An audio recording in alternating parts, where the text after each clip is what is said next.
Okay.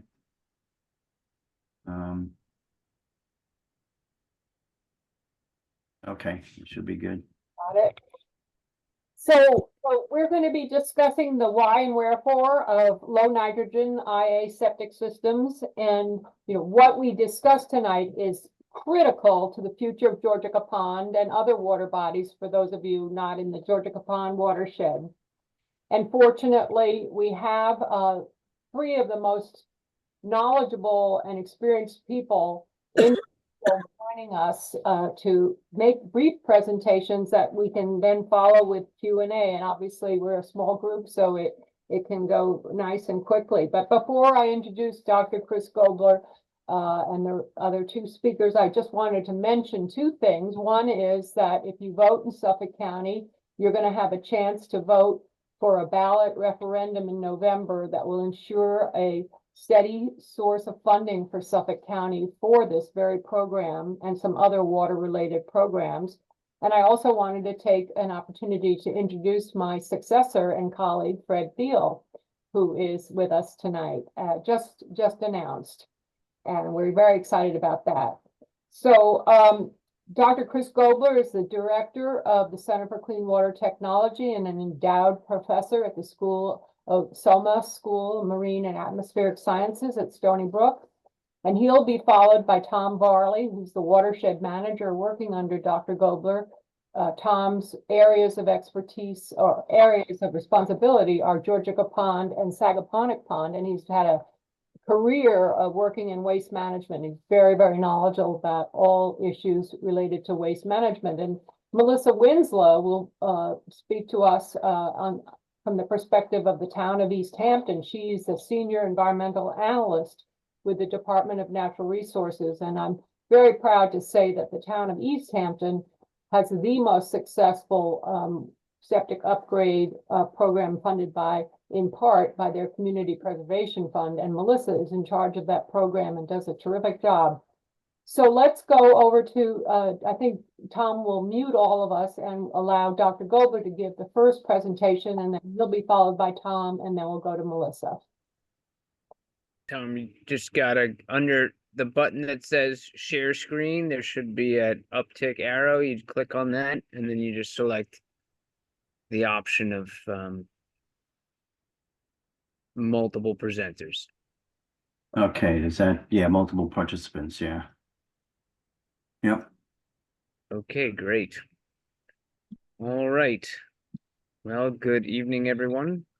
And just going to give a quick presentation here on some of the motivation for why we might want to be upgrading septic systems.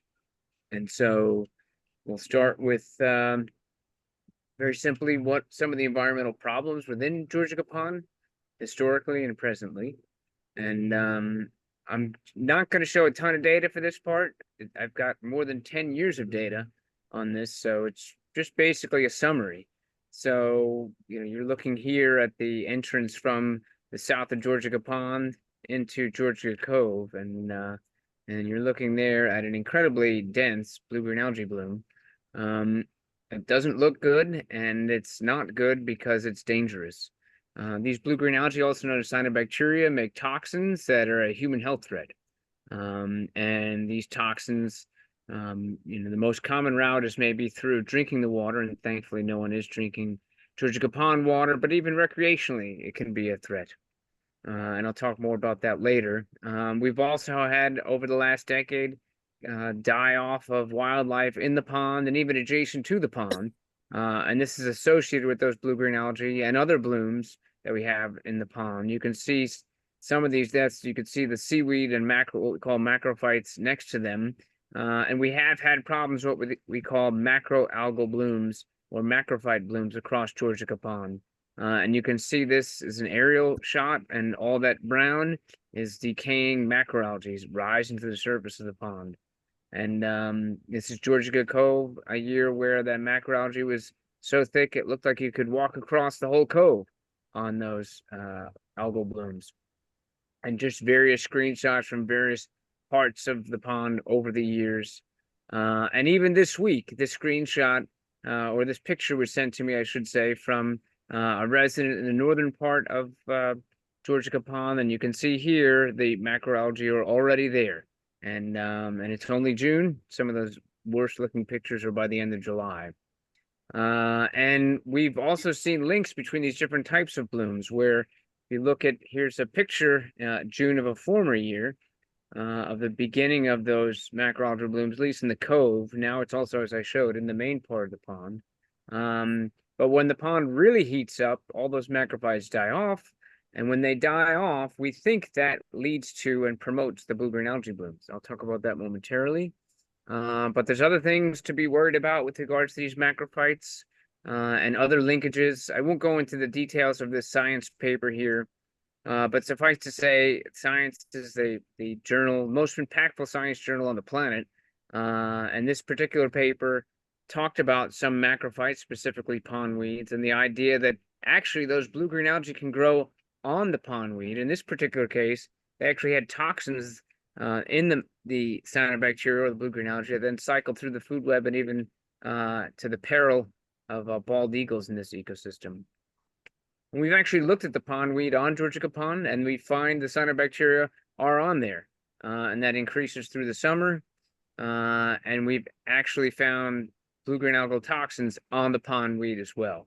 So the pondweed is a problem, and there's a linkage between the pondweed and the blue-green algae, obviously.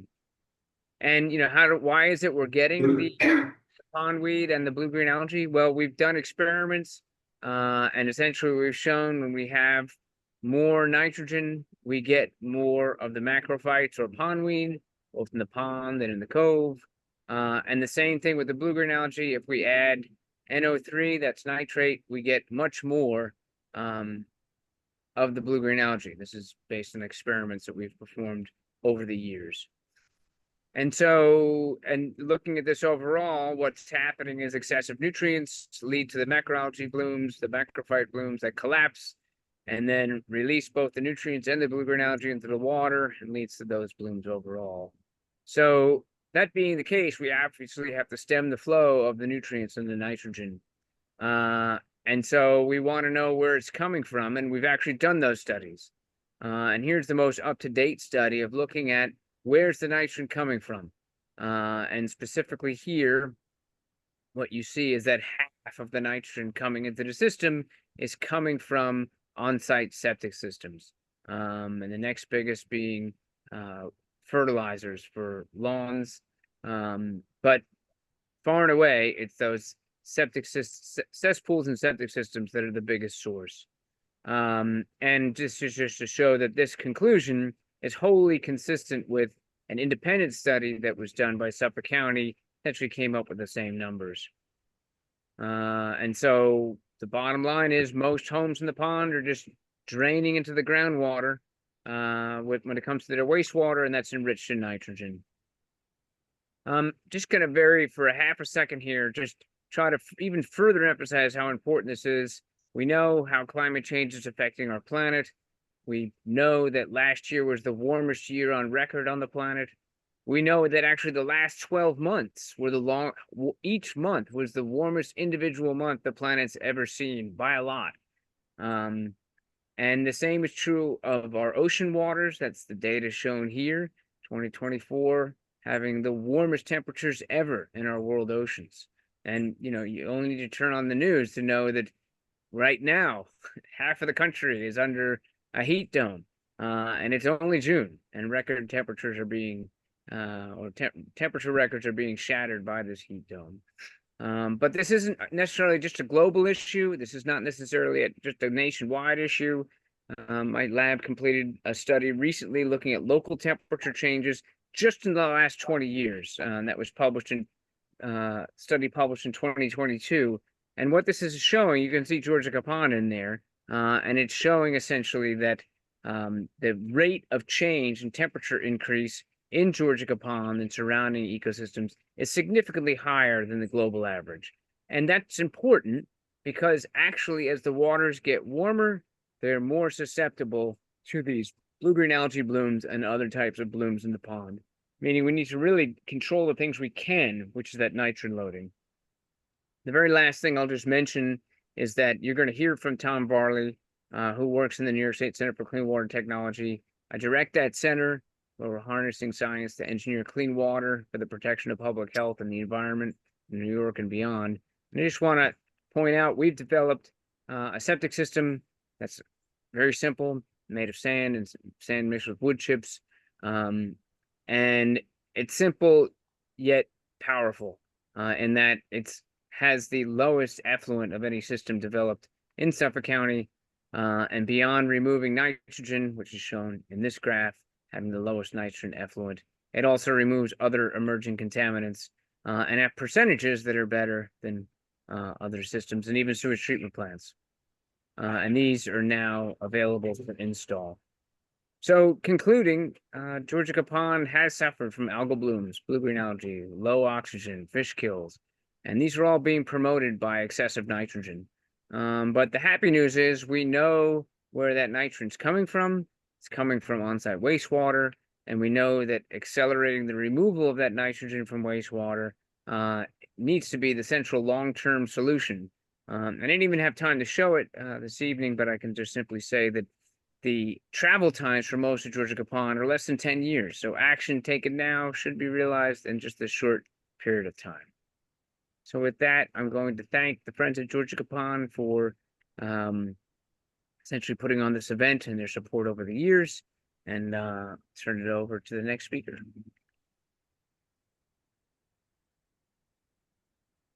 Okay. Go. Okay, thanks, Chris.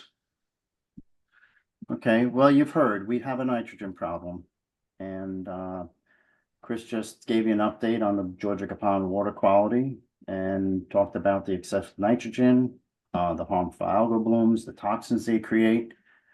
And we know that the largest source of oxygen is from the on-site septic systems. So how do we fix this problem? Well, we know upgrading the nitrogen septic system is critical if we're going to have any chance of improving the water quality. But waiting passively for individual homeowners to upgrade is not happening fast enough. So we need a way to accelerate the septic system upgrades. So we've done a focused approach on focusing on watersheds. So in January of 2023, we collaborated with Peconic Land Trust to hire a watershed manager, myself, to specifically focus on Sagaponic Pond and Georgica Pond, since we have a lot of information on there and they're highly impacted water bodies. And so my goal is to accelerate the upgrade by working individually with homeowners on their system and guide them through the process. And also to make sure that what we're installing is maximally protective of the ponds. So we have to reduce the source of the nitrogen entering the water bodies. Conventional septic tanks do not remove nitrogen. So measured nitrogen levels coming out of conventional systems are discharged at greater than 80 parts per million or milligrams per liter. And the new IA systems meet the county standard of 19 milligrams per liter. So even seasonal homes used during the summer months only with a conventional septic tank discharges the same amount of nitrogen as a year-round registered residence that upgrades to a low nitrogen septic system. So the answer is we all have an impact. So what is a low nitrogen septic system? So low nitrogen systems, often called IA systems or innovative alternate systems, are different than conventional systems. They're specifically designed to remove significant amounts of nitrogen from your wastewater. The county has approved 7 systems that homeowners can install, each capable of meeting the new county standard of 19. Here are the approved technologies. There's 7 of them. The 2 most popular systems right now are HydroAction and FujiClean. And as Chris mentioned, the Center for Clean Water Technology has a approved system, a aligned NRB system. So how do I know which system to install? So while each system is slightly different, they all work on the same principle by using a multi-chamber tank, providing aeration to one chamber to stimulate the naturally occurring bacteria to convert ammonium to nitrates. That's called nitrification. And another chamber with no oxygen added to convert the nitrates to nitrogen gas, called denitrification. And your design engineer will provide guidance on which system is most suitable for your property. So the center, Chris mentioned the center has been working on the non-proprietary system called the NRBs, nitrogen removing biofilters. Unlike conventional commercial systems, NRBs do not utilize a tank or need aeration. The NRB is constructed with a liner. There's a layer of sand, which has that oxygen level that we mentioned. And then below it is a submerged layer of sand and wood chips. Just mentioned the performance of the IA systems. This has a whole list of all the systems that apply to be in Suffolk County. The dotted line is the Suffolk County standards. And this chart includes those systems that are been approved and also those systems that failed to meet the county standard. Our lined NRB performs as well or better than most commercial systems.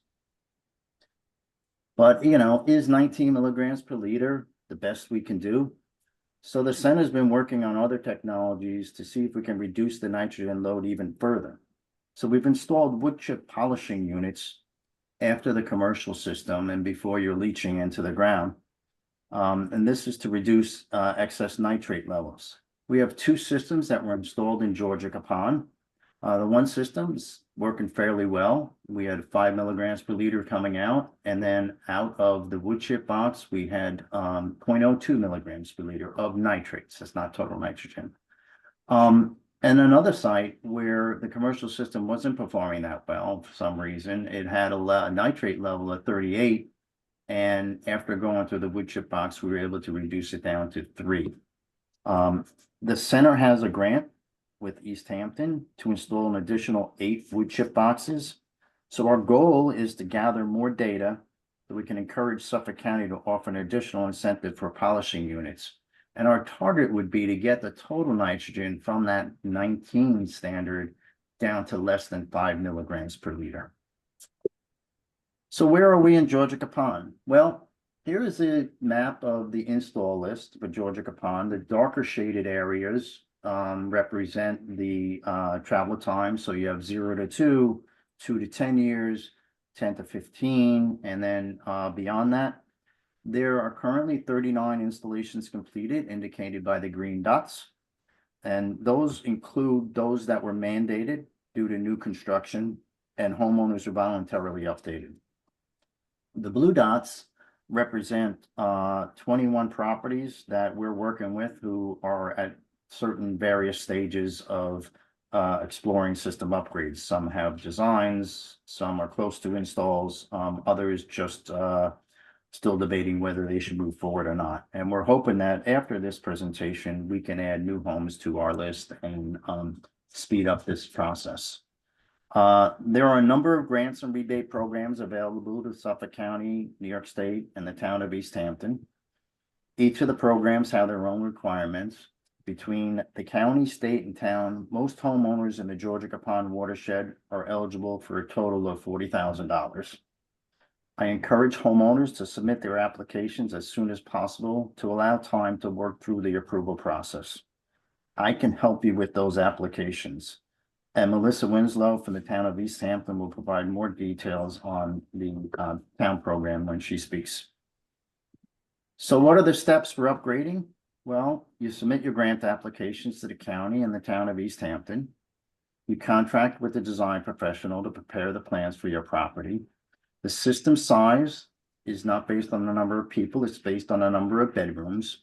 And your engineer will ask you questions like, are you planning on doing any upgrades to your property? Because they might upsize your system if you have any plans in the future to add a bedroom or not on it. You need to apply to a town of East Hampton or the village if you're in the village for a building permit. The Suffolk County inspectors will visit the site, inspect the installation, and witness the startup.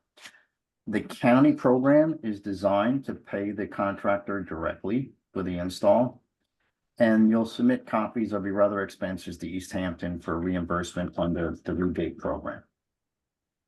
So what does an install look like and what can I expect? Well, they need to excavate your property, so it's important to work with your engineer on the location and equipment access so you can minimize the plantings and trees and restorations that would be needed afterwards. Typical installs are quite quick. They take, a day, a day and a half, 2 days. If it's a larger install or there's some particular issues, maybe high groundwater, it might take a little longer. The disruption to your property is temporary, but the environmental benefits are lasting. So, here's a picture on the left shows the IA system. And a picture on the right is a typical leaching structure of after the water is treated, that it would leach back into the ground. So depending on the size of your system, you might need multiple leaching rings to leach back into the ground. There will be some visual impacts of the IA system. Access covers need to be accessible for servicing, which is required twice a year. Here's a Fuji clean system, just plastic covers, here. This Orenco system is a little different design. They have a green hatch. And this one, you can barely see it here, but it's very similar to the Fuji clean system. So the control panels, we talked about tanks being aerated, so there's usually a little blower that's on a control panel, and here's a Fuji clean system they put up by the house, and here's one, you can hardly see it. That's a hydro action that's installed in a utility panel. You can usually hide them behind a garage, a house, or bushes. This last picture was in Orenco. They don't have an air system. They have a pump in there that handles that, and that's a pump control panel that was attached to the side of the garage. So, but people have done some creative screening, and here's some pictures of what it would look like after you do some plantings. These ones are probably hydro action or Fuji clean.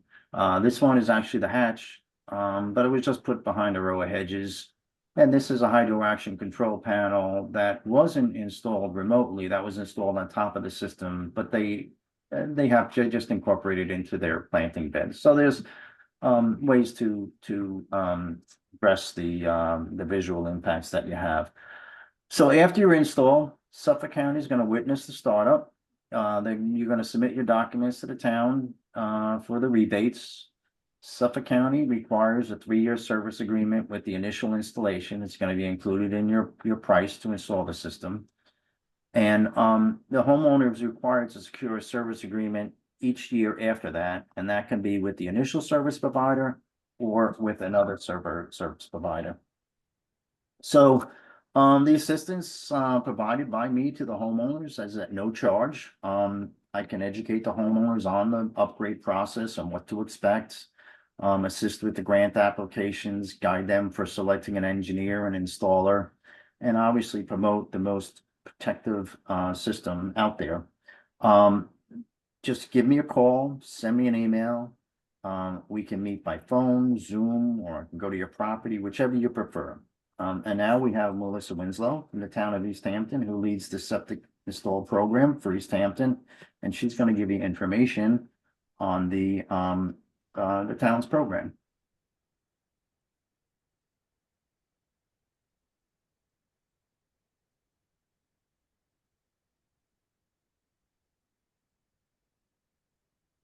So you're muted. Thank you. Good evening, everyone. I'm Melissa Winslow. I'm a principal environmental analyst with the town of East Hampton in the Natural Resources Department. I've been with the town about 8 years, and I manage all the CPF water quality improvement program projects. Get my screen to forward. Oh, there we go. So we need to do our part in order to reduce contaminants getting into our precious water bodies, so we can reduce and hopefully not see any occurrences of harmful algal blooms and other water quality issues in the future. So what we do on our properties really matter. Everyone lives in a watershed. A watershed is an area of land that drains all rainfall to a common outlet. So whether water runs off or infiltrates into the ground, it winds up getting into a water body, in this case, Georgica Pond for most of the homeowners on this call. So the map on the screen is the water protection district for Georgica Pond. This is our priority area for prioritizing upgrades of sanitary systems to innovative alternative systems in Georgica Pond. It's a large portion of the watershed. This is the 0 to 10-year groundwater travel time. So it takes less than 10 years in this blue region for water to get into the groundwater and make its way to Georgica Pond. And everything you do on your property, whether you fertilize your lawn, spray for bugs, use your septic system, or clear the shoreline of a buffer, preventing some direct stormwater infiltration, ultimately impacts Georgica Pond and its water quality.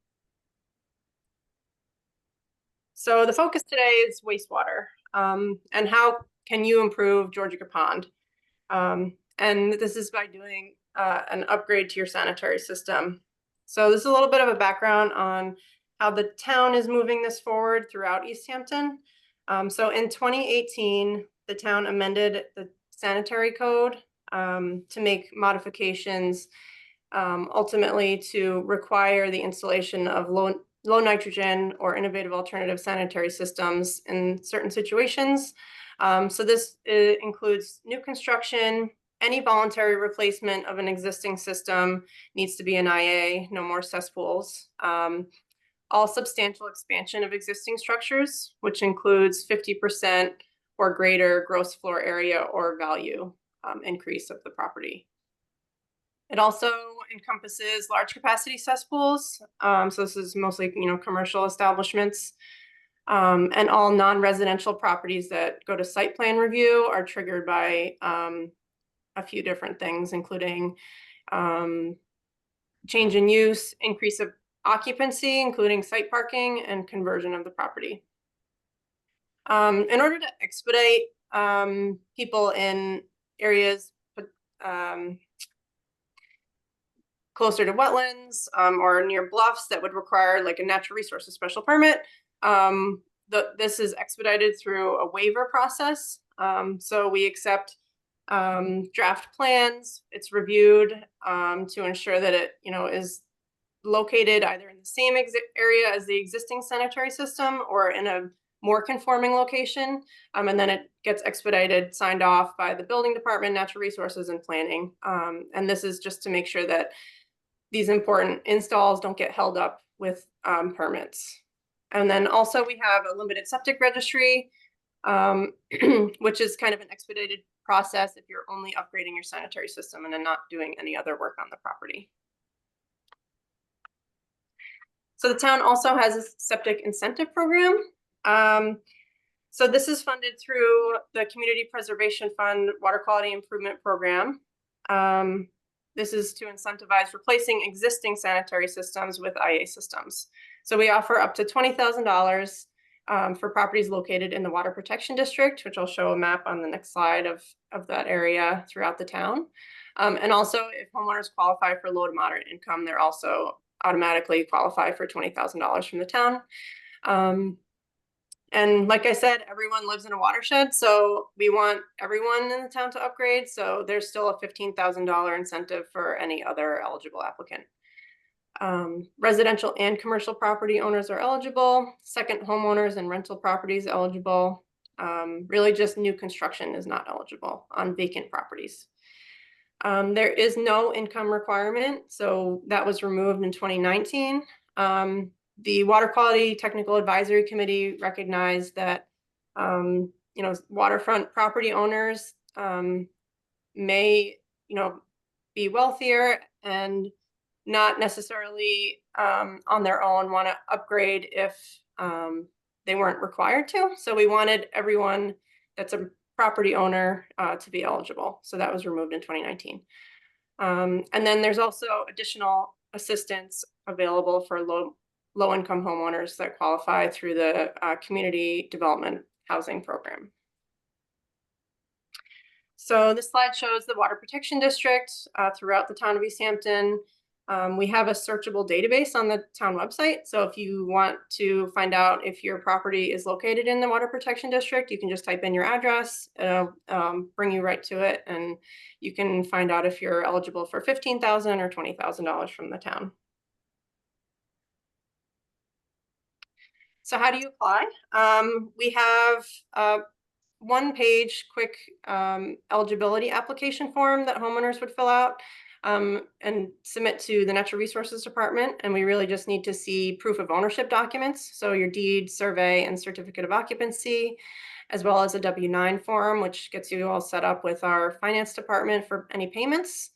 The town can make payments directly to your chosen installer if you use someone on our approved vendor list, or we can issue payment directly to the property owner as a rebate. So once a system is designed and permitted and ready to be installed,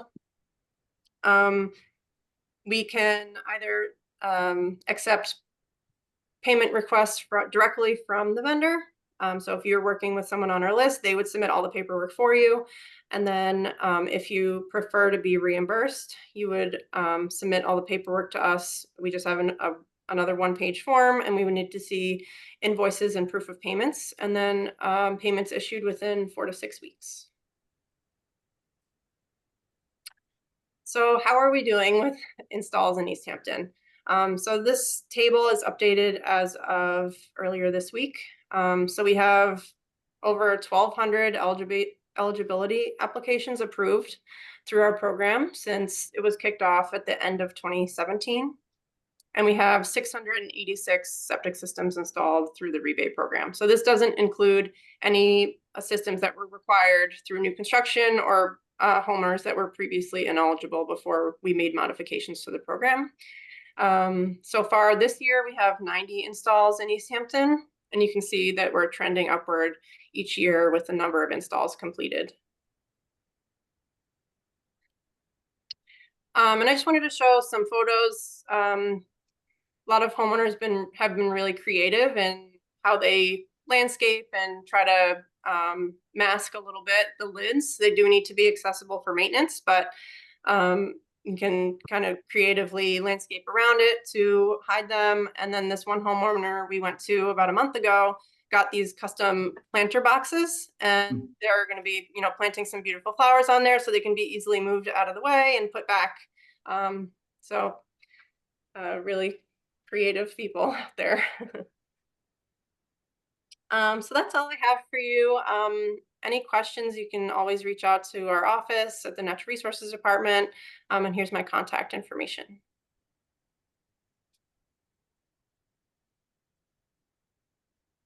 Great, thanks, Melissa.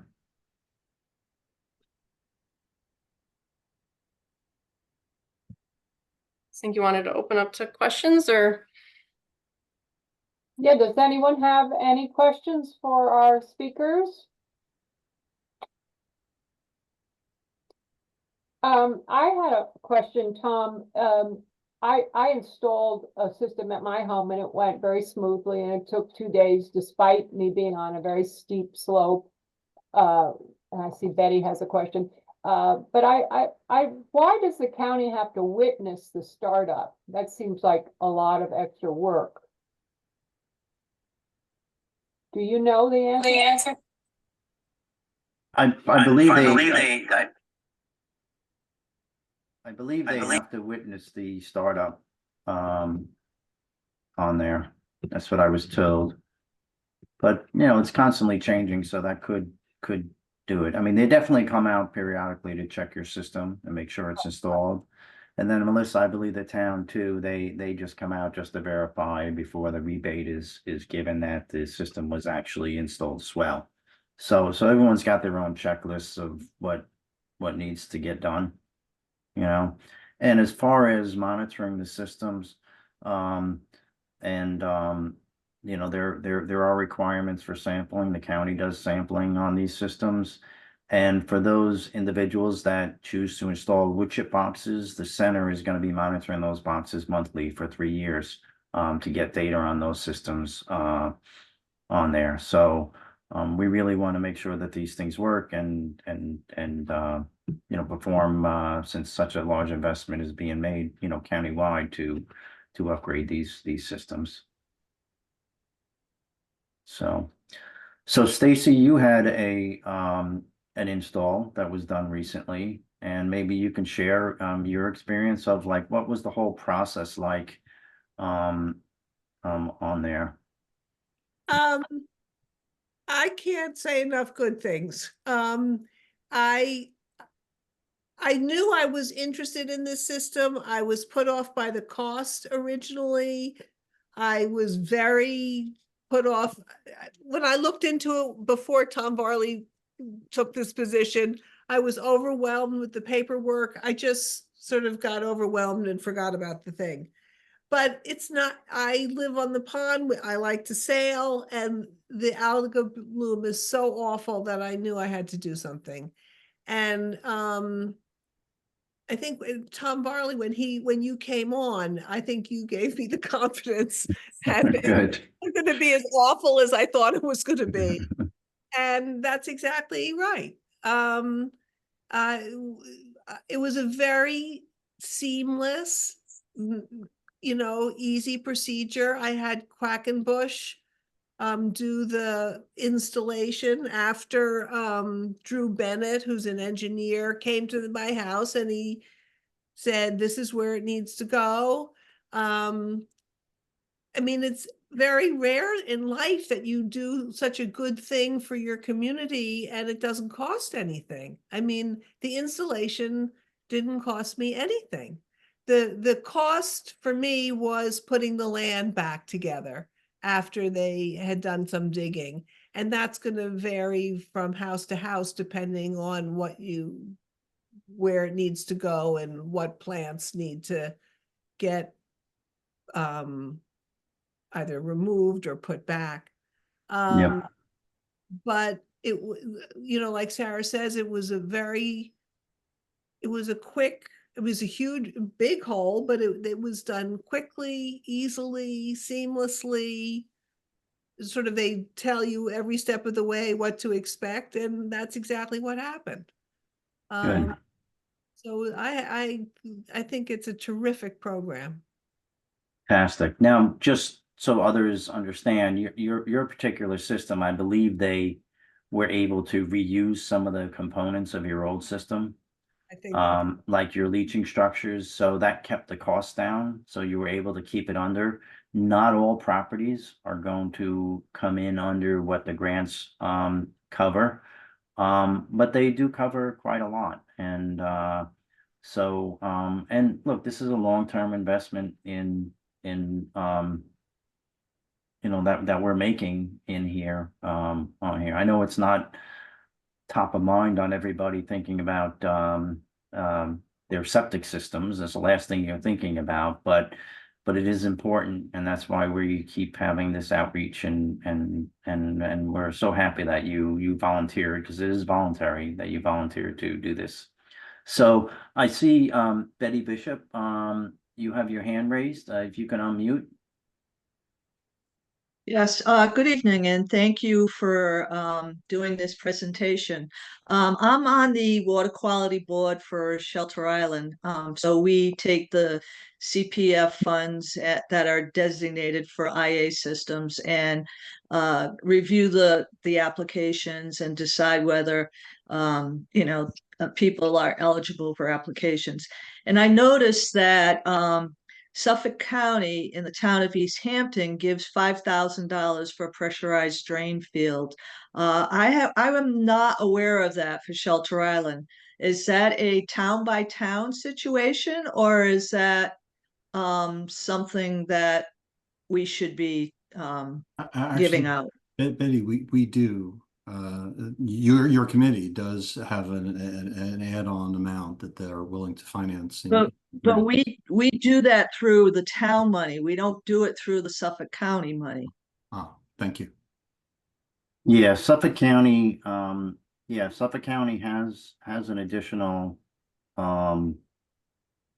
incentive for pressurized drain fields if you require it. And for people on the call, certain sites you would need a pressurized drain field if you have very high groundwater levels. and you need to, um, uh, discharge, from your septic system, the gravity systems won't work. So, so they give an incentive, for that on there. Okay, but you don't know if that's town specific or if that, No, that's shelter. Yeah, it's countywide. That's countywide. It's county money. Okay, that's good to know. Countywide. And so Okay. that's that same type of grant. We're saying, well, if you're able to give an extra 5,000 for the pressurized drain field, we're like, well, what about for a polishing unit to get the water even cleaner, and Mhm. I think part of the issue has been the funding. So that's why it's really critical, that we vote this referendum, when it gets on the ballot, that we vote for this so that there's money available for it.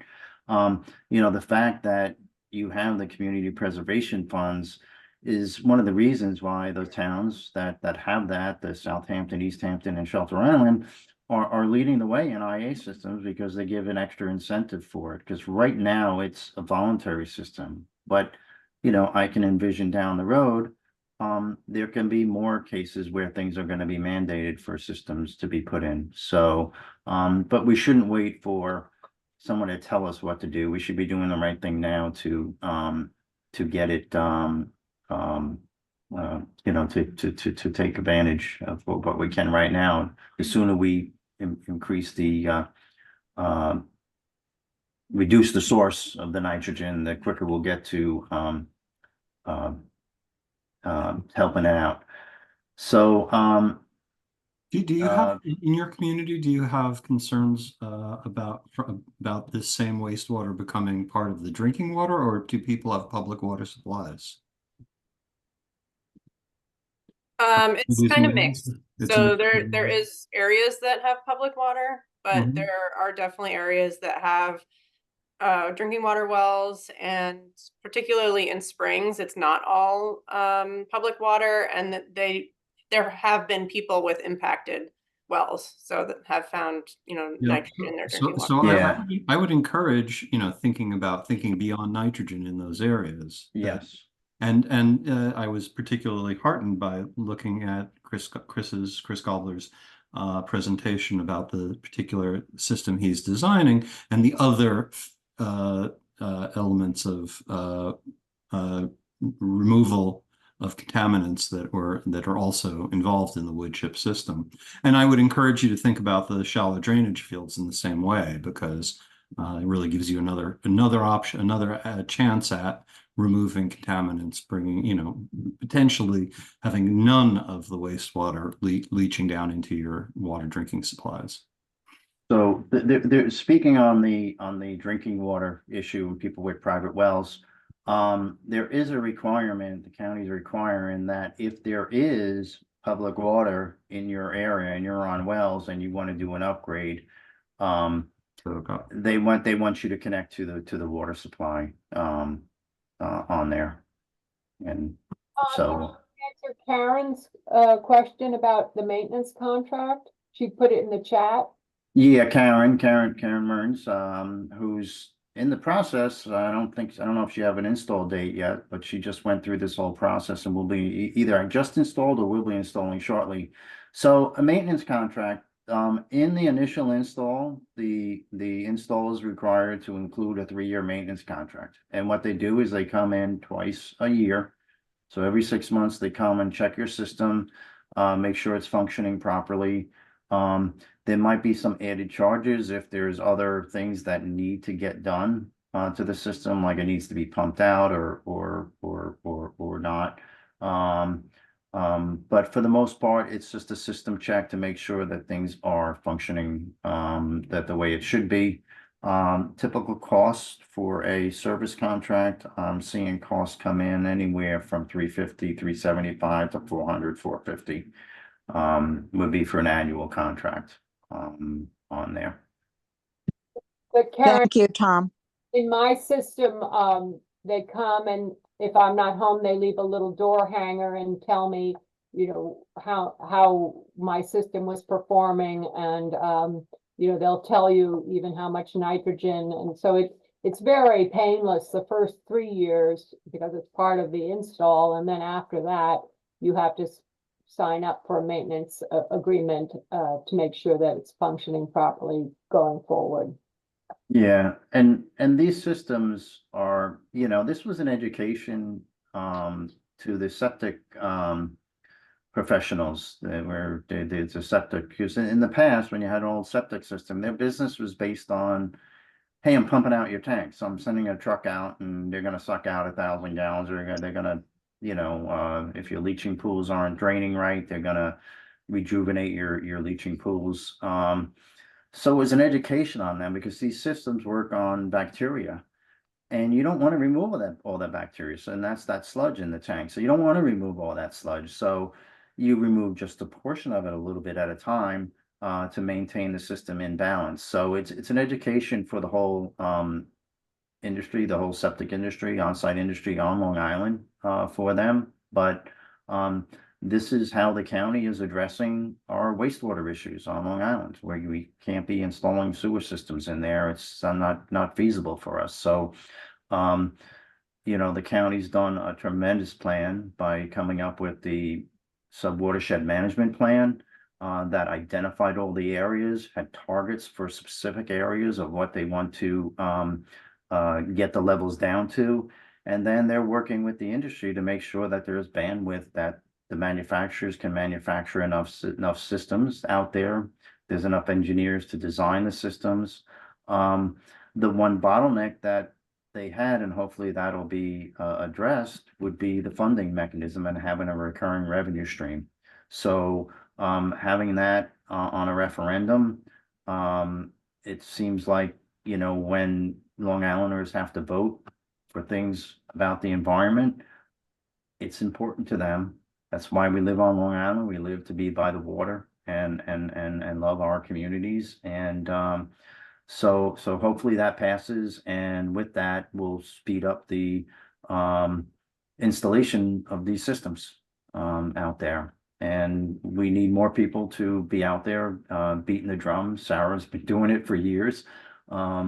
I came on board, I had kind of a head start and a leg up from her, and all the connections that she made with the local residents, convincing them, and I was just able to tack along onto what she's already work that she's already done at that. So, so we're you know, we're ready, and the center is also looking at other ways of, you know, how can we make this thing better. You know, we're working on these technologies, and we're also looking at other things to say, can we make it cheaper? Can we make it easier to install?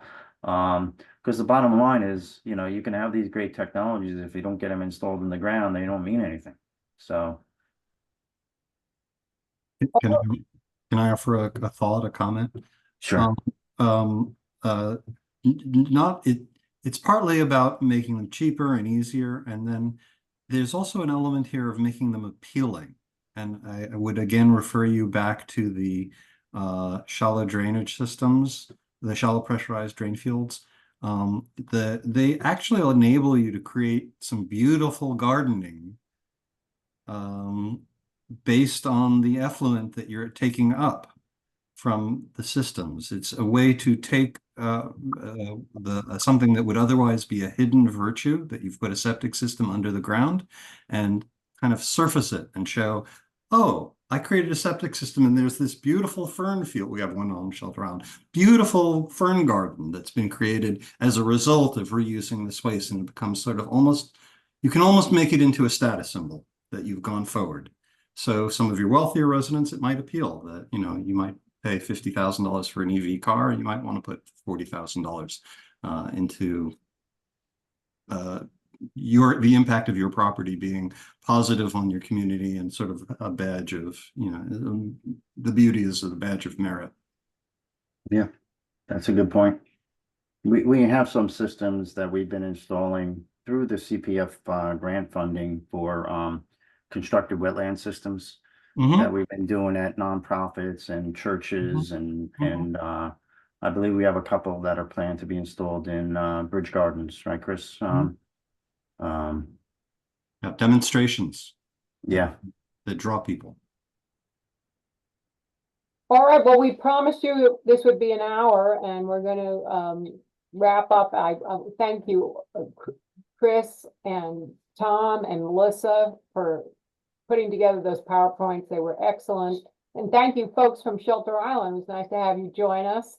Yep. And thank you, Stacy, Thank for you for doing this. the system, and Karen for almost finishing installing. So And let's not forget Fred, who got everything rolling here. So Thank you. super thanks to Fred. All right, Tom, can you disconnect us all? Yep, thanks, everybody. Thank you, everyone.